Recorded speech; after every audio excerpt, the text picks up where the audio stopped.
Glória a Jesus, a paz do Senhor. Amém. Estamos aqui na Igreja Cristã Rede Acolher, do Ministério, deu para ver que é Brasilândia, né? As motos aqui, elas são uma bênção, né? A gente está aqui na Brasilândia, mas Deus vai nos abençoar. Um dia a gente vai pôr uma porta de vidro aqui na nossa igreja, amém? E Deus vai ser glorificado através disso. Estamos aqui para mais uma ministração do discipulado nível 2, amém?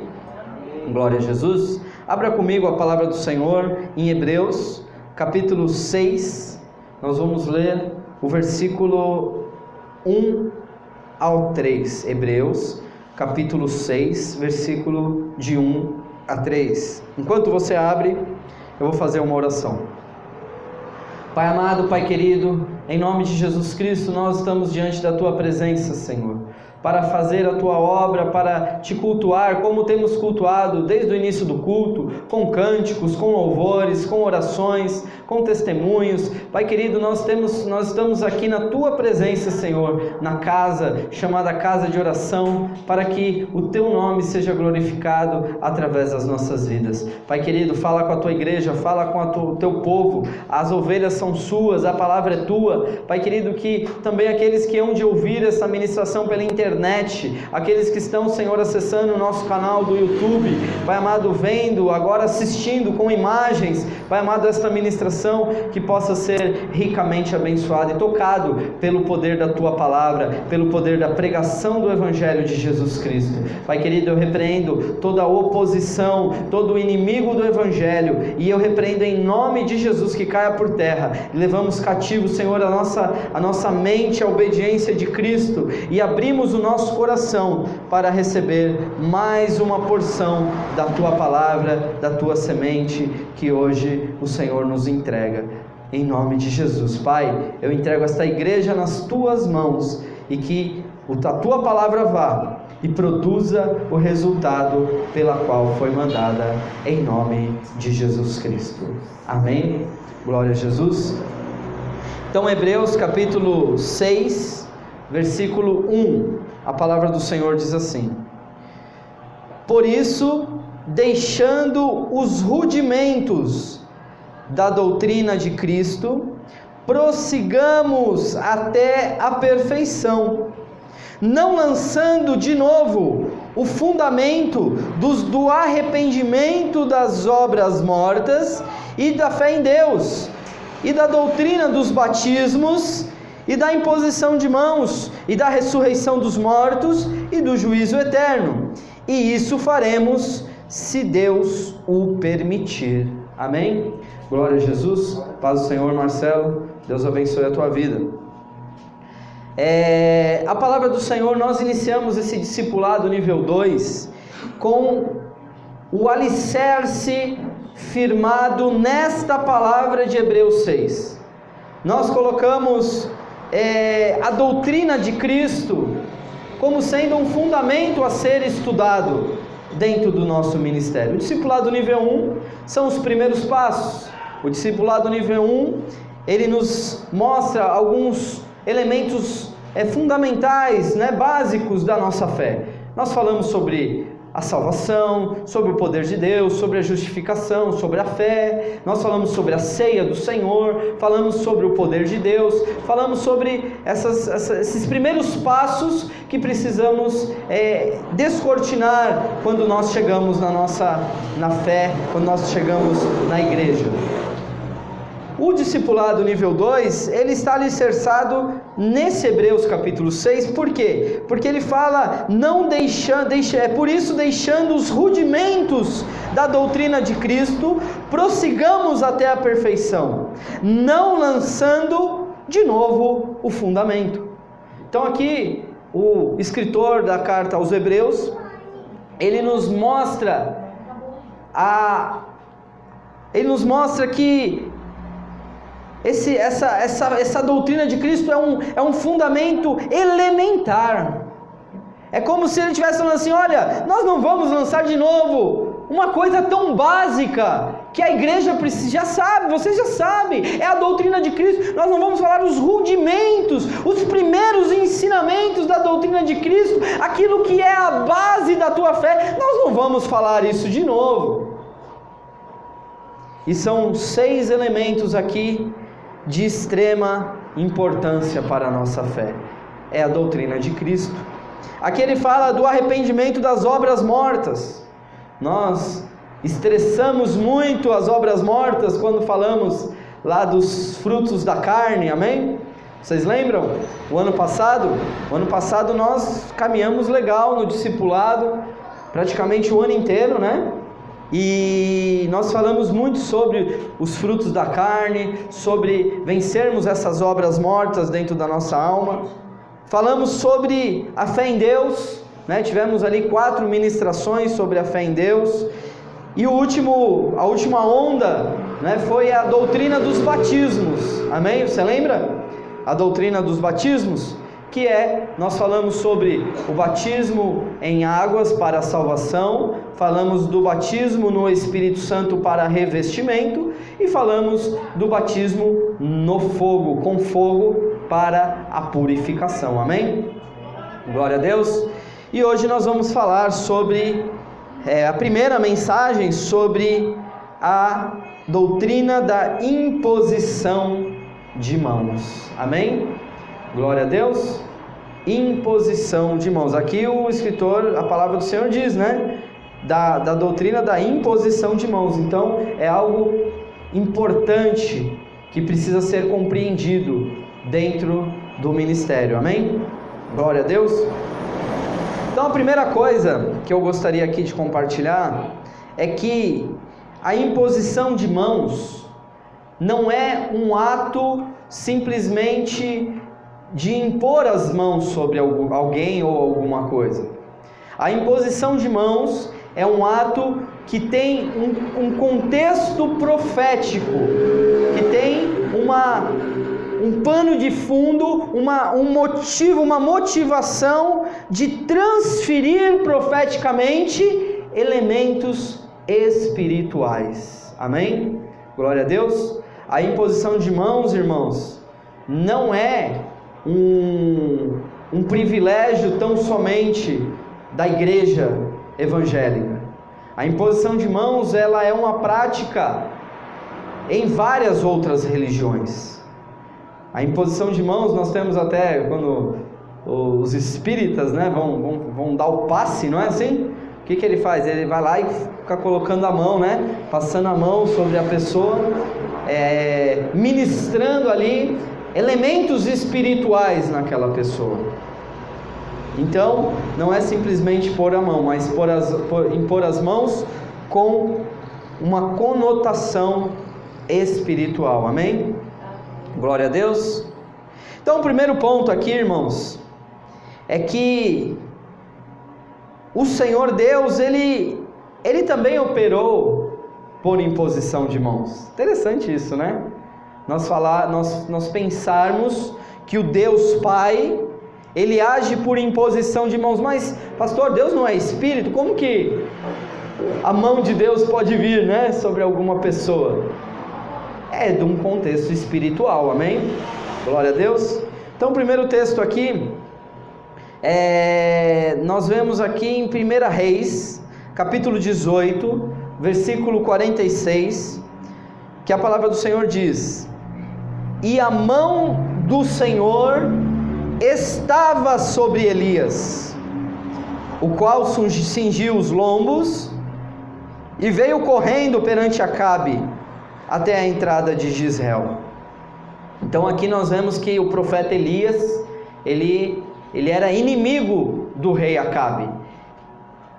O rei Acabe, tinha uma esposa chamada Jezabel, uma rainha chamada Jezabel, que manipulava e dominava esse rei de maneira muito forte. E essa mulher odiava o profeta Elias. Ela chamava Elias de perturbador de Israel. E aqui nós vemos essa expressão em 1 Reis 18:46, que diz que a mão do Senhor era sobre Elias. O que isso quer nos dizer, irmãos?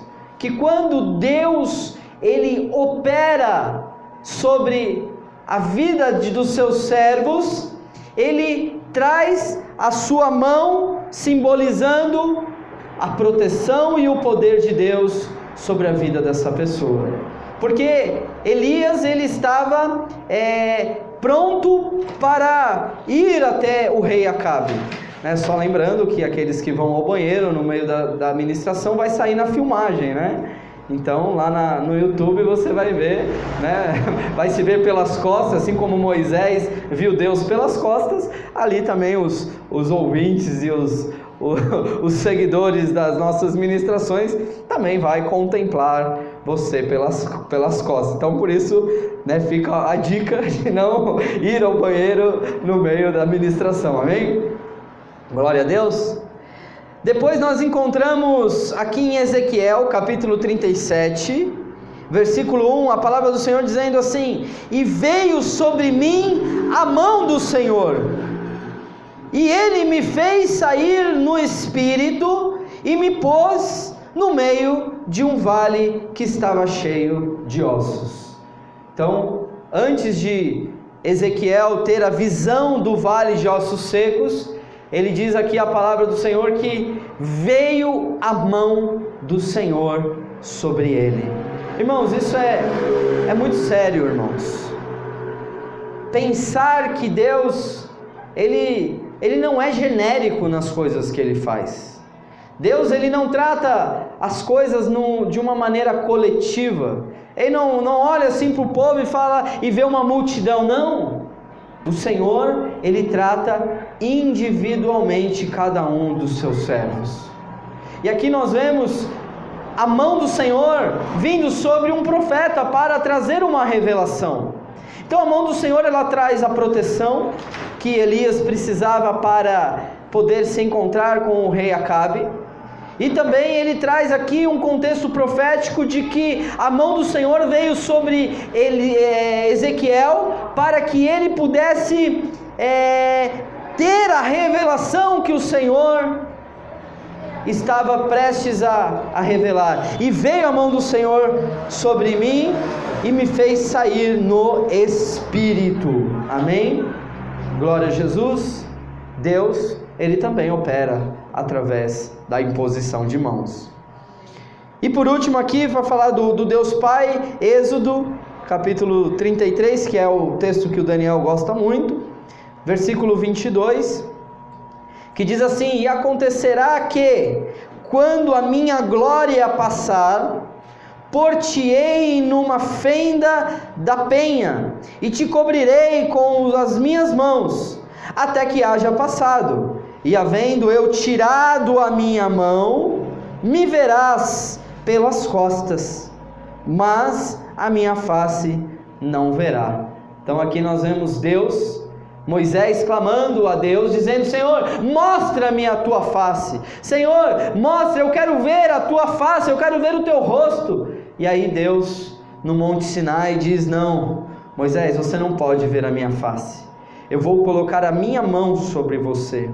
E quando a minha glória passar, então eu tirarei a minha mão, e aí você me verá pelas costas. O que isso nos fala? Que a mão de Deus, ela serve para nos colocar na rocha, ela serve para nos colocar na fenda da rocha. Você sabe o que significa rocha no Antigo Testamento, irmão? A rocha é Cristo, a rocha é Jesus Cristo de Nazaré. E quando Deus, é Ele que te coloca em Cristo, para que você tenha acesso a contemplar a presença do Pai, aqui a glória do Senhor, porque a glória do Senhor, ela consome o pecador. A glória do Senhor, ela não pode habitar junto com o pecado. E quando a glória do Senhor passa, a mão de Deus, a mão que coloca você em Jesus Cristo de Nazaré, então esta mão te guarda da ira de Deus.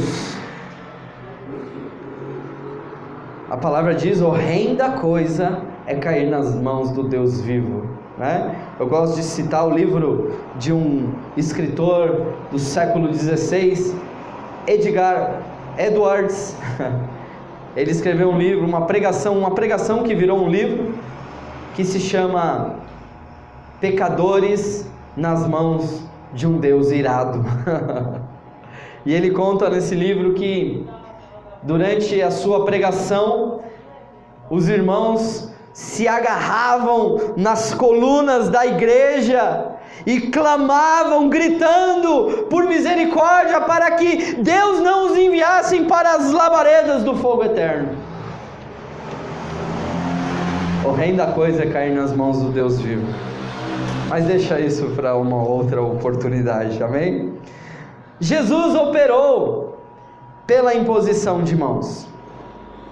Os milagres que Jesus realizava, especialmente os de cura, era através da imposição de mãos. Então nós temos aqui Lucas, capítulo 13, versículo 12 e 13, que diz assim: E vendo-a Jesus, chamou-a a si e disse-lhe: Mulher, estás livre da tua enfermidade. E pôs as mãos sobre ela, e logo se endireitou e glorificava a Deus. Amém? Então aqui é aquela passagem da mulher encurvada, e diz a palavra que Deus chamou ela e impôs as mãos sobre ela. E quando Jesus impôs as mãos sobre ela, ela se endireitou e ela foi curada. Amém? Jesus também, ele opera uma cura pela imposição de mãos em Marcos capítulo 8, versículo 23, quando diz assim: E tomando o cego pela mão, levou-o para fora da aldeia, e cuspindo-lhe nos olhos, e impondo-lhe as mãos, perguntou-lhe se ele via alguma coisa. Essa é uma passagem bem estranha, né? Jesus tinha um cego, Jesus chamou o cego para fora da aldeia. Imagina que Jesus segurou no braço, tipo daqueles ceguinhos que estão no metrô, né? Jesus foi lá, segurou no braço do ceguinho e foi conduzindo ele até fora da aldeia. Interessante esse detalhe, né? De dizer que Jesus conduziu para fora da aldeia. Porque muitas vezes Jesus ele não precisa de holofotes. Ele não precisa de pirotecnia. Jesus, ele ama e ele quer curar as feridas de cada um de nós. E Jesus, ele chama, ele traz, leva, conduz aquele homem, aquele cego, até fora da aldeia, e ele cospe no lodo ali, no pó, ele cospe, e ele faz ali um lodo com aquele pó da terra, aquela terra, ele faz ali um barrinho, e aí ele unta os olhos daquele homem, e impõe as mãos sobre ele. E aí pergunta, né, para aquele homem, pergunta se ele está vendo alguma coisa, e aquele homem diz que ele vê os homens como árvores, né? E aí Jesus vai lá e faz mais uma oração, impõe as mãos e aquele homem é curado. Amém? Glória a Deus. Jesus também cura ele curava muitos enfermos através da imposição de mãos. Em Lucas capítulo 4, versículo 40, a palavra do Senhor diz: Ao pôr do sol, todos os que tinham enfermos de várias doenças, todos traziam, e pondo as mãos sobre cada um deles, os curava. Então imagina que aquela multidão vinha se achegando a Jesus e fazia, acho que aquela fila, né? E Jesus ia impondo as mãos sobre cada um e todos eles eram curados. Amém? Glória a Deus. Esse ministério da imposição de mãos, ele é muito importante, principalmente quando se trata do ministério da cura. Amém? Nós precisamos crer que há uma unção em nossas vidas para realizar esse tipo de ministração. Amém? Mas existe aqui um princípio espiritual a ser observado: o princípio da transferência. Transferência para o bem e transferência também para o mal. Então nós temos aqui uma figura do Antigo Testamento que nos traz um alerta desta possibilidade de transferência. Então aqui nós temos em Levítico capítulo 16, versículo 21 e 22, que diz assim: E Arão porá ambas as suas mãos sobre a cabeça do bode vivo, e sobre ele confessará todas as iniquidades dos filhos de Israel, e todas as suas transgressões, e todos os seus pecados, e os porá sobre a cabeça do bode, e enviá-lo-á ao deserto pela mão de um homem designado para isso. Assim aquele bode levará sobre si todas as iniquidades deles e a terra solitária, e deixará o bode no deserto. Então nós temos aqui uma lei cerimonial em que Deus ordenou que o sacerdote Arão, ele impusesse as mãos sobre a cabeça daquele bode. E ali ele confessaria os pecados. É claro que o contexto hoje é diferente, nós temos Jesus, mas essa ideia de transferência é um princípio espiritual que nós encontramos no Antigo Testamento. A iniquidade do povo passava para o bode através da imposição de mãos. Então nós precisamos nos atentar. Por isso que é tão complicado pessoas que ficam andando de igreja em igreja, né? Caminhando, tem uma campanha aqui, eu vou nessa campanha, aí vai na outra campanha, aí vai na outra campanha, e fica indo de igreja em igreja, e você não conhece as pessoas que estão ali impondo as mãos sobre a sua vida. É um princípio espiritual de que existe a possibilidade de transferências, tanto de coisas boas como de coisas ruins, né? Mas também a transferência de coisas boas, né? De bênçãos. Esse é o princípio mais básico no uso da imposição de mãos. E no próprio Levítico, no capítulo 9, no versículo 22, na primeira parte do versículo, na parte A, ele diz assim: Depois Arão levantou as suas mãos ao povo e os abençoou. Você e eu somos sacerdotes do Senhor Jesus, e nós temos condições de levantar as nossas mãos para abençoar. Quando você chegar na tua casa, irmão, você precisa abençoar, irmão. A Eloá, ela acorda comigo para ir para a escolinha, né, agora. Então a gente sai ali meio que junto, né? Ela entra às 7 horas, eu saio de casa um pouquinho antes das 7. Então todos os dias antes de sair, eu pego o óleo, eu unjo a minha filha, e eu coloco a mão sobre ela, mesmo ela dormindo, e eu falo: eu te abençoo em nome de Jesus. Eu profetizo que nenhuma bactéria, nenhum vírus, nenhum piolho vai vir sobre a cabeça da minha filha, porque eu tenho o poder nas minhas mãos para abençoar a minha filha. Então, as mãos, elas também servem para abençoar. Em Mateus capítulo 19, versículo 14 e 15, ele diz assim: Jesus, porém, disse: Deixai os meninos e não os estorveis de vir a mim, porque dos tais é o reino dos céus. E tendo-lhes imposto as mãos, partiu dali. E aí em Marcos 10:16 também ele fala sobre essa imposição de mãos nas crianças. Ele diz: e tomando-os nos braços, impondo-lhe as mãos, os abençoou.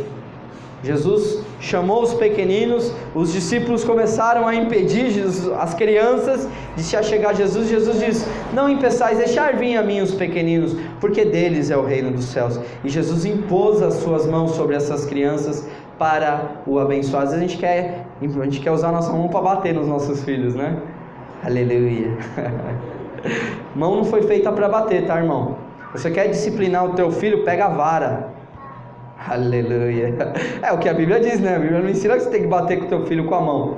Você tem que bater o teu filho com a vara, ou com o chinelo, né? Ou com o cinto, né? Você tem que dar um jeito para disciplinar o teu filho. Mas a mão, ela é feita para abençoar, irmão. Não usa a mão para bater no teu filho. Não usa a mão para bater na tua filha. Usa a mão para abençoar os seus filhos. impõe as mãos sobre ele. Fala assim: vem cá, meu filho, deixa eu te abençoar. Na época dos antigos eles falavam, né? Bença, pai. Hoje em dia não tem mais isso, né? A gente nem pensa nisso, né? Mas isso é tão legítimo. A pessoa, né? O filho pedir a bênção, o pai, bença, pai. Deus te abençoe, meu filho. Isso é muito importante. Coloca as mãos sobre o teu filho, coloca a mão sobre a tua filha, e não só sobre a pessoa, mas coloca também sobre as coisas. Se teu filho está desviado, se teu marido tá fora da presença do Senhor, vai lá no travesseiro dele e abençoa, impõe as suas mãos santas ali naquele travesseiro e diga, fala: eu profetizo, o meu marido está liberto em nome de Jesus. Aleluia. A tua mão serve para transferir bênçãos, amém? Glória a Deus. Aleluia, glória a Deus. Esses cuidados, irmãos, com a questão da imposição de mãos, é um negócio tremendo, irmãos. Existe um tremendo poder quando em fé colocamos as nossas mãos sobre alguém. Porém, são necessários alguns cuidados nessa prática, essa doutrina da imposição de mãos. Eu já tive uma situação, foi até engraçado, eu tomei um susto, porque lá no outro ministério onde eu congregava, eu também ajudava ali o pastor na hora da imposição de mãos, né? A gente não tem muito essa prática de ficar orando pelas pessoas, assim, mais no final do culto, né? Às vezes alguém que está precisando de uma oração vem, a gente ora, mas a gente não tem aquela prática de ser obrigatório, ser a liturgia do culto, né? No final da pregação, todos vêm para frente para receber a oração. Nós não temos ainda essa disciplina, talvez porque ainda não seja o tempo, né? Talvez ainda não seja o tempo. Mas ali, uma vez eu estava ali para ministrar a imposição de mãos, né, sobre as pessoas que vinham ali, e quando eu fui orar pela irmã, que eu fui colocar a mão na cabeça da irmã, a irmã de olho fechado, ela fez assim, ó. Tipo, não precisa pôr a mão. Não precisa. Eu falei amém. E aí eu continuei orando, né? Não me senti mal com isso nem nada, porque ela estava no seu pleno direito do exercício da sua fé. Porque nós não somos obrigados a ceder a nossa vida para que outros imponham as mãos sobre nós. É muito sério isso, né? Aí você fala assim: ah, pastor, então eu não posso nem ir no cabeleireiro mais, porque o cabeleireiro ele vai ficar pondo a mão na minha cabeça. Como eu falei, não existe nenhuma conotação espiritual, não existe nenhum princípio, nenhum desejo de manifestar ali um contexto espiritual, de transferência de qualquer elemento espiritual, não existe. Então, é claro, se você for num cabeleireiro, que existe um altar lá, né, você vê que a sua cabeleireira é meia nova era, é meia zen, assim, rola uns incensos, irmão, você tem que passar longe desse salão, porque se ela colocar as mãos sobre a tua cabeça, certamente virá alguma influência espiritual sobre a tua cabeça, só de te cortar o cabelo, porque as mãos daquela pessoa já é consagrada, né? Já está ali com um contexto espiritual. Então nós temos que tomar cuidado, irmão. Se você for na igreja e você precisa ir para o altar para se adorar o Senhor, para se prostrar aos pés do Senhor, não necessariamente você deve permitir que qualquer pessoa imponha as mãos sobre a sua cabeça, pressupondo que só porque a pessoa está ali, né, como um obreiro, ele está na bênção, né, está em condições para impor as mãos sobre você. Eu me coloco às vezes aqui, agora nem tanto, mas no começo, muitas vezes eu vim aqui para receber a oração de vocês, e eu pedia para que, né, vocês impusessem as mãos sobre a minha vida, porque eu conheço e sei o poder que há nesta doutrina, que aqui o Senhor ele coloca como uma doutrina, dos rudimentos da doutrina de Cristo, a doutrina da imposição de mãos, amém? Então você não deve se colocar para receber imposição de mãos aleatoriamente, mas também se o oposto também é verdadeiro, né?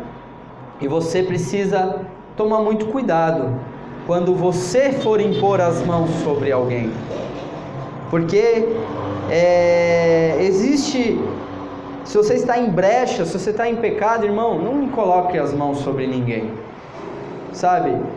Passe por um processo de purificação, peça perdão ao Senhor, se arrependa do seu pecado, né? Ore a Deus, né? Para depois você ministrar a alguém, porque além de você causar mal para a pessoa que está sendo ministrada, você também vai receber influências ruins dessas pessoas, porque se imagina, aqui nós somos uma igreja pequena, né? Todos nós se conhecemos, somos uma família, mas uma igreja grande vem pessoas de todos os lugares, vem pessoas que você não sabe se a pessoa é macumbeiro, é satanista, não sabe se a pessoa fez pacto com o diabo, se está endemoniada, você não sabe, e você em pecado, você vai ministrar a pessoa, vai pôr as mãos sobre a cabeça da pessoa. A gente já viu aí tantos testemunhos, né, de pessoas indo ministrar a libertação e o possuído lá, o demônio falar na boca da pessoa, falar: você não vai pôr a mão em mim, você não tem autoridade sobre a minha vida. Você não pode, porque você está em pecado, você está em brecha. A pessoa é envergonhada, né? A pessoa fica envergonhada diante da igreja. Irmãos, nós temos que ter compreensão que nós somos chamados para o ministério. Aqueles que são chamados, você precisa ter vida no altar. Então não imponha as suas mãos em um contexto espiritual na cabeça de alguma pessoa, aleatoriamente, de uma maneira irresponsável. Amém? Glória a Deus. Então, a imposição de mãos é uma prática encontrada em todo o mundo, de várias formas. Geralmente sempre com esse contexto, essa conotação espiritual. Os significados que esse ato são muitos, né? São diversos os significados.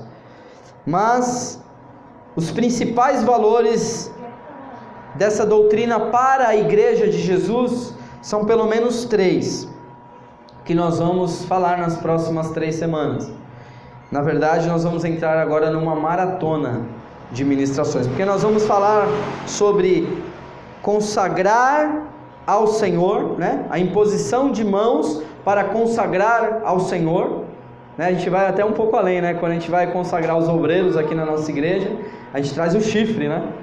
O chifre que simboliza a autoridade, que simboliza o poder, e a gente traz o chifre do azeite, e além a gente derrama sobre a cabeça do irmão e impõe as mãos para consagrar ao Senhor. Nós vamos falar sobre isso na semana que vem. Também temos a ministração de imposição de mãos para ministrar cura, né? Alguns possuem o dom de cura, mas outros não possuem esse dom de cura. Mas nós podemos sim exercer esse ministério, principalmente o presbiterato, né? O Elton não está aqui, mas ele foi consagrado ao ministério de presbítero, e na igreja primitiva eram os presbíteros que ungiam as pessoas com óleo e impunham as mãos sobre a cabeça para serem curadas. Então é uma prática do presbiterato, né? Impor as mãos para ministrar cura. E por último, e aí nós iniciamos a nossa maratona, que é a imposição de mãos para ministrar dons. Amém? Imposição de mãos para ministrar dons. Nós vamos entrar numa maratona para falar de cada um dos 9 dons. Amém? Então serão 10 ministrações para falar dos 9 dons. Então, primeiro vai ser a título de introdução, e as outras 9 ministrações serão para falar de cada um dos 9 dons listado em 1 Coríntios capítulo 12, né? Capítulo 12, capítulo 11. É um dos dois, ou é 11 ou é 12. Acho que o 11 fala da ceia e o 12 fala dos dons, e o 13 fala do amor. Então é a esticadinha.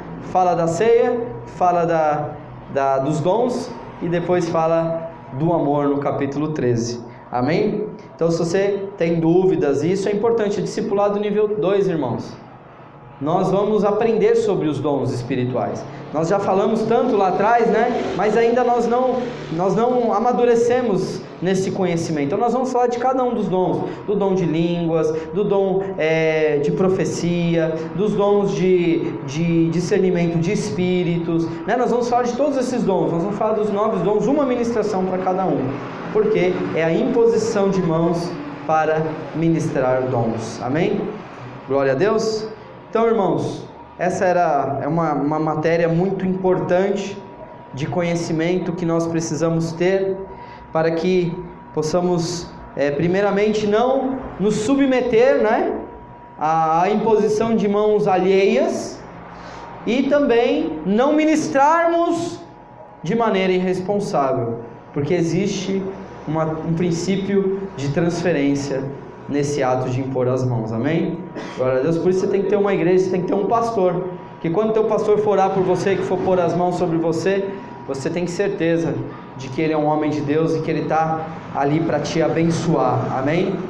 Glória a Deus. Feche seus olhos, eu vou fazer uma oração.